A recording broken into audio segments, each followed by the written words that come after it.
let's get started. I want to thank everybody for joining us today. For those of you that do not know me, I'm Robert McNamara. I'm the Director of Sales and Marketing for Basic Coatings. And our presenter today is Tim Nathan. He's a guru for us in a lot of different ways. He's a territorial regional manager for us up out of Wisconsin. I keep saying Chicago, but Wisconsin. And he's going to be going over HyperTone stains and how we can use it in sports environments. And generally what we do on these 20-minute segments are 5 minutes of video, 5 minutes of a presentation, and then 10 minutes of questions. But today, Tim wanted to shake things up a little bit and just kind of combine everything together. Let's go through this thing. And for those of you that don't know, have never used Zoom before, if you move your mouse around, there's going to be an area where you can ask questions. So feel free to shoot some questions, and depending on what they are, we can hold off to the end, or if it's like something that's really hot that Tim's going over at that particular time, we'll talk about it then. So with that, I'll turn it over to Mr. Tim Nathan. Thank you, Tim. Morning, everyone. How you doing this morning? So I'm going to jump on my share screen and get right into our event here. Come on, full screen it. There we go. So what I've got going on today, we want to talk about where HyperTone can bring color to sport floors. There's so many ways that guys are now instituting our product line for adding extra color, and HyperTone is kind of taking things to another level, which is really interesting. So this quick image here kind of says a lot. I mean, the craziness of being able to add these kind of colors and these kind of concepts to a sport floor in ways that just really haven't been done before. A lot of people look at this and they think that this was somehow finagled with directly on raw wood, and a lot of it is done with adding HyperTone to finish. So we'll get into that later, but this is an interesting concept and where color is unique. So we're able to create versatility. With one product, we can use it as a stain on raw wood. We can use it to tone your finish. We can add it to a concentration level that it can almost recreate a paint. And then in the Recoat world, we're allowed to bring in an idea of almost looking at a stained look on just a recoated floor. So the versatility is something that we're pretty excited about, and I think the industry is seeing it happen. We want to showcase it. To start with, though, we kind of struggle with color. We are jumping into this marketplace where color has been around for so long, and the question we get asked a lot is matching color. You can see in this image, we'll get people send us something, and we'll work on matching it to the best of our ability to get that look. Now, when you're looking stain versus a tone look, obviously there's some transparency involved, but we can have those discussions. Jumping into color concepts, the digital world and the gym industry uses a lot of computers to generate graphics, and then they hand it off to a contractor. Many of you already know this, some don't. And we want to have a discussion to help with knowledge on how to convey these conversations. So in the digital world, you have the CMYKs and the RGBs. These are digital colors. They don't directly translate into a paint or a Pantone color. So the key to the system, of course, as we're discussing, is hook you up with some fan decks. There is a Pantone fan deck. There are paint manufacturers that make fan decks. Come into something as close as possible. Hook us up with that particular paint color, and we can show you. Oops. Sorry about that. You can see here, we were given a color. I was able to find a color chip, work on a color match to that. And then of course the end result gets you out onto a floor. So this particular project turned out really sweet, getting that orange matched. And again, they were looking for that near opaque look, and the vibrancy of that color really stands out on this floor. Hey Tim, a question that's come up right now, which is, when you have that opaqueness in the jar that you had there, does it go on the floor, that color? I mean, it looks like it does, but. So that particular container that you saw there was stain, but when we're adding it to finish at a high concentration, we're able to create the opacity of nearly a paint. And that's the answer is yes, it will give you that opacity once you layer it. And we'll get into discussions of layering products and why we recommend that process with the system. So to start with is staining to raw wood. People are asking us all the time about staining HyperTone on maple, because of course stains on maple in the past haven't been as reliable as people would like. And we're seeing far more in color intensity when you look at that red there, and far more uniformity with our products. That's a pretty difficult color to achieve with stains of the past. Now, some guys are choosing not to stain raw maple. That's perfectly fine. We understand sometimes these pigments are driving pretty deep into the wood, and that's a concern, which is why the tinting concept will come into play later on. But we really have an endless color palette. There's no stopping anyone from creating purples and oranges and pastels or whatever it is that they're looking for.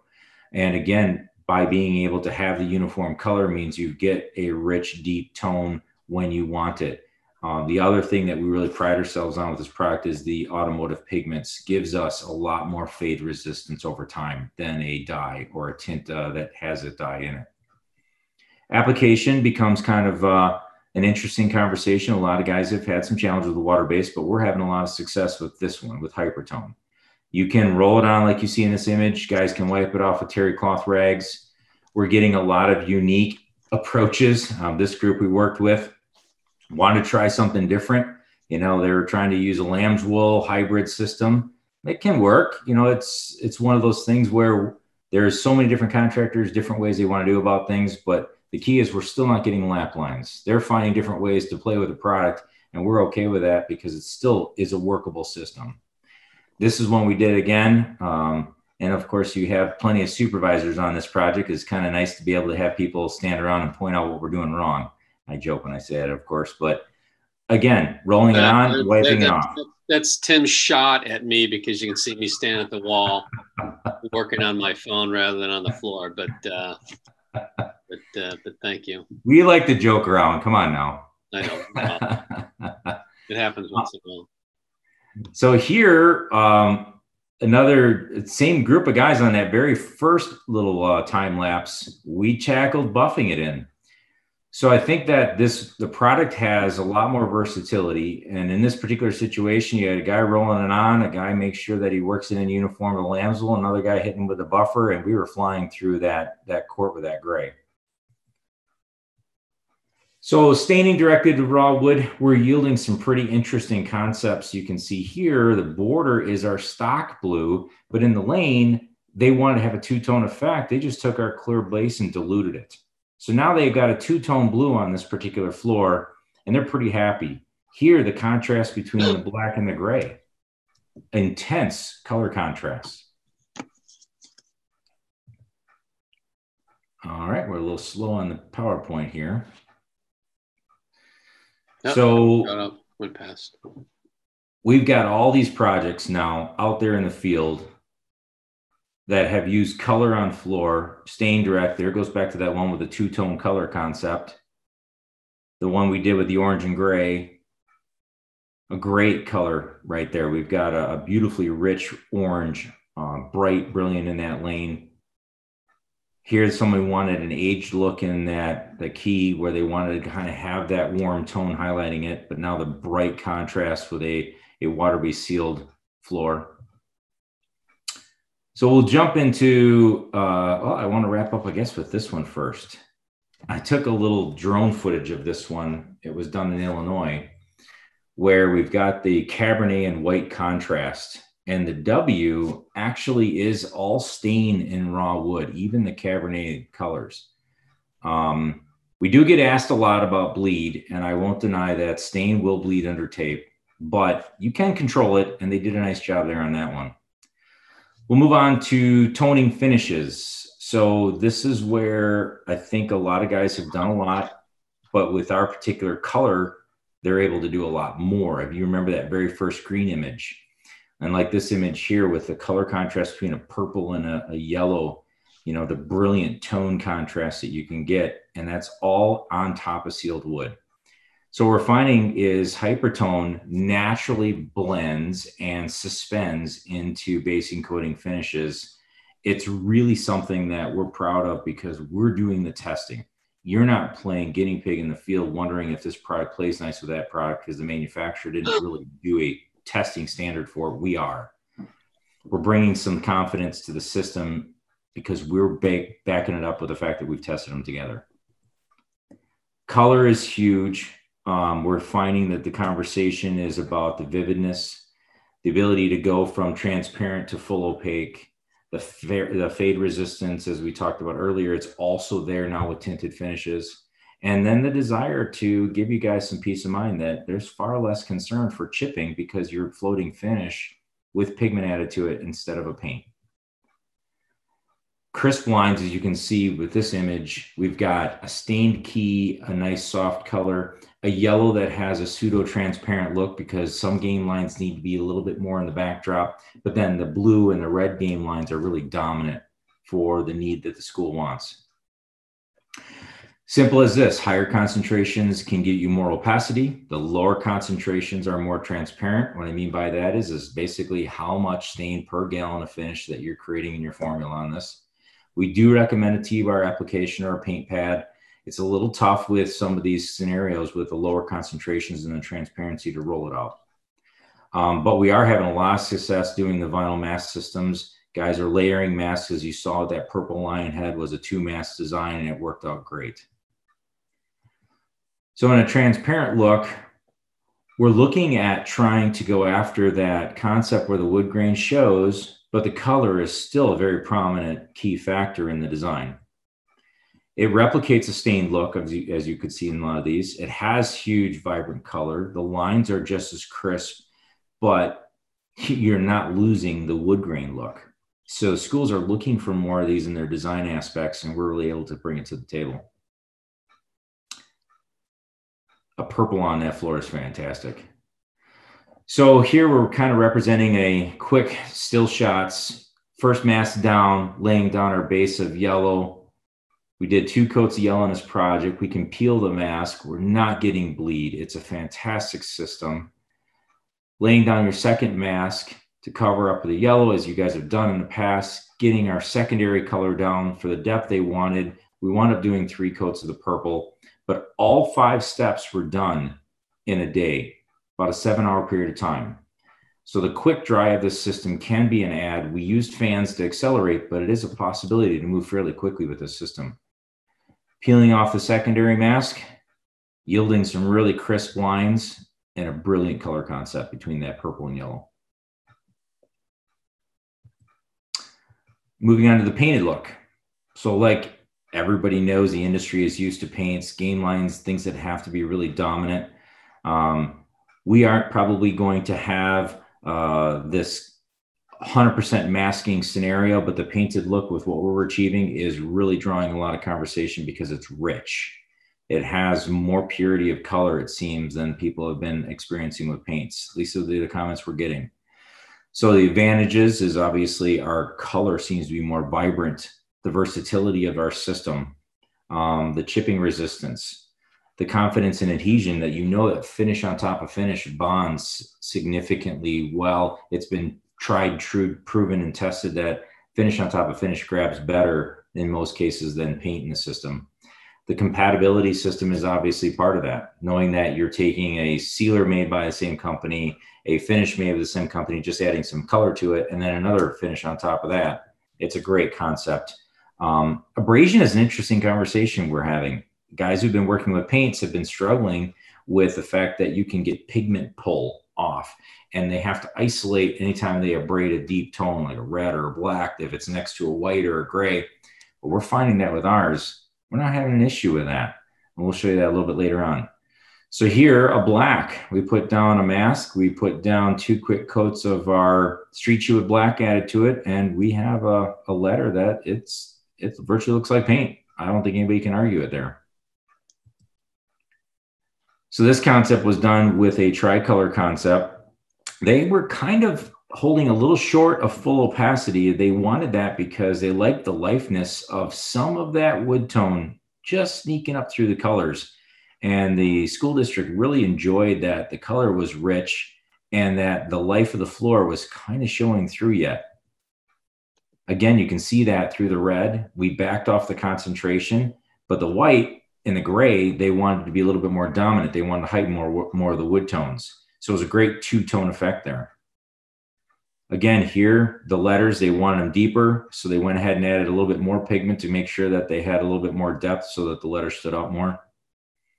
And a finished look, really came out pretty remarkable. Yeah, it looks awesome. A little bit of a broader view of that particular project. So application, we're getting into this discussion specific. This is just a tiny little clip that I shot a slow motion. As you can see that the product pools really nice in front of a T-bar. Laying it out on top of sealed wood gives you the advantage of being able to flow it out really nicely. Here we have a situation with a documentation of steps. That's kind of wanted to show here. We got a mask laid down. We got plastic on both sides. The goal is to show that your initial coat may have a little bit of streak, but as you build through your steps and you end up with the result you're looking for, and that is a rich, vibrant, transparent, but deep color tone in a logo. And that is going to be one of the keys. So now this particular project, we'll go back to it. I did a little bit of an aerial shot of an application just so people can see that what this particular contractor does, he likes to lay down a puddle, work the product out evenly. And then once he gets it all worked in, you'll notice that he goes back as the product has just slightly started to set. He'll go back and pull it out so that everything is nice and straight and uniform.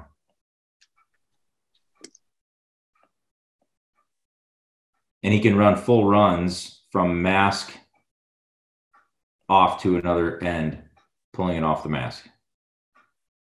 So that way the color is even, the streaks are minimized. He gets the result he's looking for, a pseudo-transparent concept with a deep, rich red color. Again, same project, a little bit different space. Come on, video. That didn't want to play. Oh man, those videos are so nice. I wish they would play on the. That didn't want to play. I don't know what's going on here today. Technical issues. I think part of it is the lower resolution screen, but I don't know. Could be. So on this project, we found kind of a happy accident. As we're working through the steps, which most of the sport guys have experienced, you'll take up layers, put down layers, working through your steps. We found that when we revealed the mask, we were able to take a wet rag, and because of the step over, you get a little gap, and sometimes you get some bleed where layers of tape go over each and cross over each other. That's the one place bleed is challenging. We were able to wipe right off with a wet rag. And the contractor was ecstatic. He goes, man, it makes my cleanup and touch up next to nothing when I have layers of paint and mask and tape and mask, and it doesn't allow for me to seal it as tight, and I get a little bleed in those corners. Again, going back to the abrasion conversation, I show this video a lot as I travel because guys would never feel comfortable in most cases taking a buffer and an abrasive and a maroon pad and running directly across white, red, gray, and abrading that. But the street shoe that he used on this project locked in the pigment far better than what he was used to with his paints, and we gain confidence in being able to abrade between coats when it sits overnight and they want to make sure they get good adhesion. That's an awesome video. Yeah, going into the recoat conversation. So this is our coworker Josh here working on a project where they wanted to add color to an existing floor. And I showed this image earlier, the final of that purple. They were so ecstatic that they could create a stained purple look onto an existing floor and some gain lines. I apologize. There we go. Computer again was freezing up. So they taped everything off. We used plastic as pull-offs after it was all cleaned and abraded well. All right, come on. Technical difficulties. So I'm hoping I don't skip too much here, but to be able to show one coat, two coat, and three coats. Again, we talk about how because of the fact that putting down tinted products can potentially have some streaking, some patterns, by layering, you're minimizing any of that show through. So you do smaller concentrations in multiple coats. They go quick. All of this was done. Those three coats were all done in a day's period of time. He added one day to the project, but added a tremendously unique look on that project when it was said and done. School district was just ecstatic. we're adding a whole new look to the floor, refreshing it. Unfortunate nature of this floor is it couldn't be resanded. Nailheads were already starting to show, and we just bought them some time, adding a little fresh look to it so that they can build into their budget to replace the floor in the future. So one of the things that we really like, going back to this conversation of existing floors, is the idea of taking an old floor, come on computer, this look where you can see that even though it looks green, it was supposed to be blue. And even though the white lines are yellowish, and it's unfortunate nature of some of these finishes of the past, we can bring a whole new look to that floor. Colors are bright, brilliant, bringing back the school colors that they want. Same floor, different viewpoint. Just a whole new fresh peel and look, the brightness of the colors, taking this old floor, bringing it up to that. And the logo is where it's really interesting. You take that unfortunately tired looking floor logo and bringing back all the brilliance of color to it. That's awesome. So that's what I got for you today. Hope that maybe I'll leave that one up. Anybody got some questions? We'd be glad to help out. Yeah, I've been frantically writing here. So you had mentioned something about you're able to control the bleed under the tape. So when it comes to tape bleed, anytime you have tape directly to a surface with stain, you still have wood fibers that chase under it.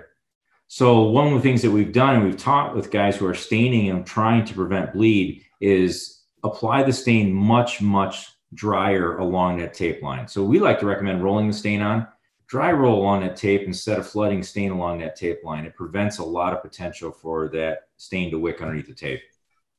Yeah, we sort of show that in one of the videos that we do with that blue. We're doing the lane blue, and you put the roller in the middle and work your way towards the edge. Yep. Well, this is kind of an interesting question, but it probably has multiple different answers. But anyway, for a T-bar, what type of sleeve for heavy tinted finish, long or short nap? I think that's kind of a trick question, but anyway. Well, I mean, when it comes to T-bars, you can get lambswool sleeves. You can get what they call them flocked sleeves. That's what most people are used to at Duratool and Padco. We've been using the flocked sleeves. I think it would be tough to use a lambswool sleeve. I have not seen any other dimension other than those two. Maybe I'm unaware of a sleeve that's out there that I haven't seen yet. But I would recommend the Padco or Duratool's flocked sleeves for the T-bar. Well, I think also that kind of question kind of brings up the thought or the concept of heavily tinted, right? Yeah. So, well, if you're heavily tinted, you shouldn't probably see a whole lot of streaks. As you notice that one little video of the orange I threw out there, we're using a standard flocked sleeve, but because our concentration was so high, it laid it down nearly like a paint in one coat. Now, I'm not going to say you'll cover with one coat in every color, but it does lay it down quite heavy. You shouldn't see anything with that.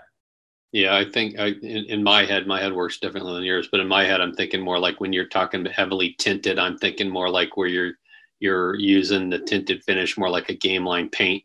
Exactly. As opposed to, the emblem there is multiple thin coats, right? Correct. So, I mean, when we look at this particular situation, the goal here was to make sure there were wood tones, but still have a deep purple angle. So we were at 4% with a lot of these color concentrations, so we would still allow color tones of the wood come through. Yeah, we're running late, but these are some good questions. But one question I think is a great one, which is, are you better off staining directly to the wood or tinting the finish? I think that's a great That is a really good question.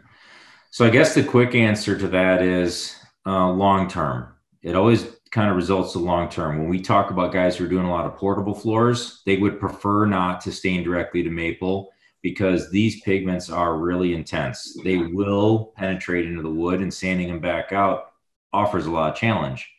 So if it's a situation where the school says, hey, we know this is going to be a long-term thing, we don't plan on changing this thing for a really long, long time, then you could take a chance. If it's a light color, I have no worries. If it's a deep color, then you start asking those questions where I think you might want to make sure before they stain it to raw wood. Yeah, I think what's interesting is we have options here, right? So like that first Jim that you showed, whereas that hint of green, I don't know what color you want to call it, but that hint of green, I mean, you'd have a hard time getting that staining the wood, wouldn't you? I think you do. Obviously, the type of effect, I think it could be done, but I would rather see it done in a tint coat just because the challenge of trying to get that uniformity of color can be tough with staining raw wood. Yeah, and then I think that we're seeing a lot of these basketball courts that are a lot of the court is gray.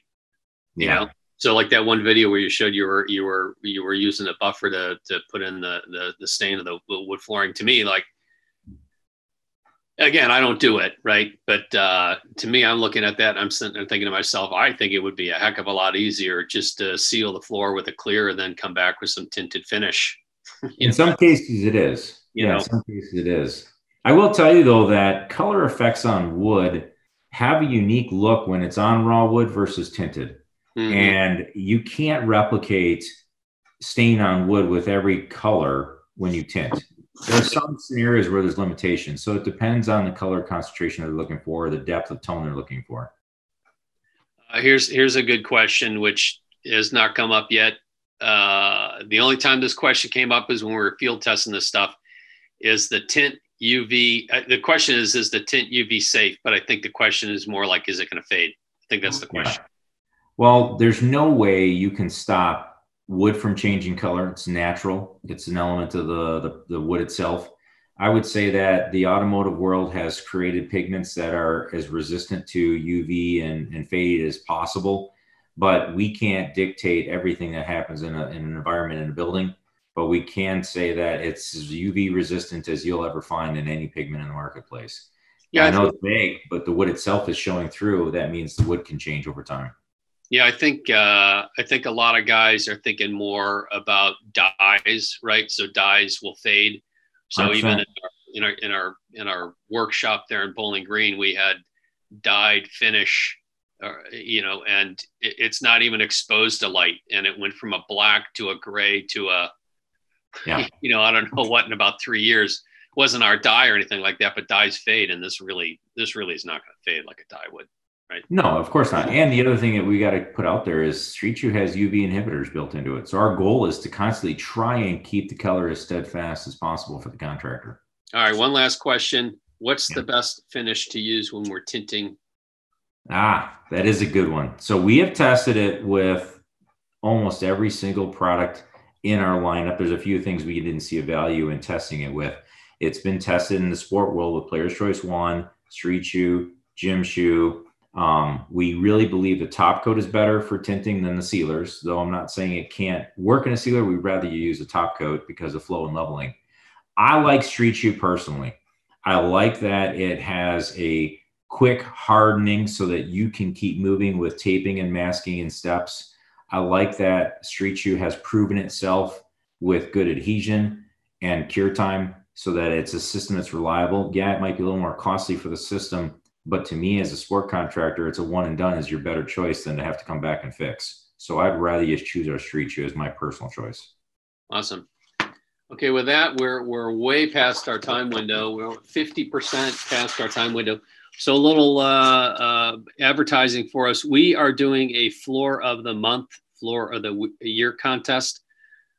Basically, what you have to do is just take pictures and post it on Instagram with the hashtag WoodFloorProud. And when you do that, you're automatically entered into the floor of the month contest. If you win the floor of the month contest, you're automatically entered into the floor of the year contest. And we pick winners from there. For the winners of the floor of the month, we get $250 worth of free basic coatings materials. If you're floor of the year winner, we actually have two contests going on. One is for commercial residential, and the other one is for sport. And if you're a commercial residential contractor and you win floor of the year contest, you win a Festool T55 saw with the railings. And if you're the sport floor, you will win a custom painted tape machine with the basic coatings logo and a telegraphing arm that goes with that. And this is the longest webinar we've done year to date. Tim, the information was awesome. Hopefully we won't have these technical difficulties this afternoon. Appreciate everybody joining us today. If you have any questions that we didn't get to, please reach out to your regional sales manager or contact Tim or myself. My cell phone number is 216-633-4124. Tim, your cell phone number is? 920-397-2851. All right. I'm sure you guys all wrote that down frantically fast. Thanks everybody for joining us. Tim, great job. Thank you. Thank you, everyone.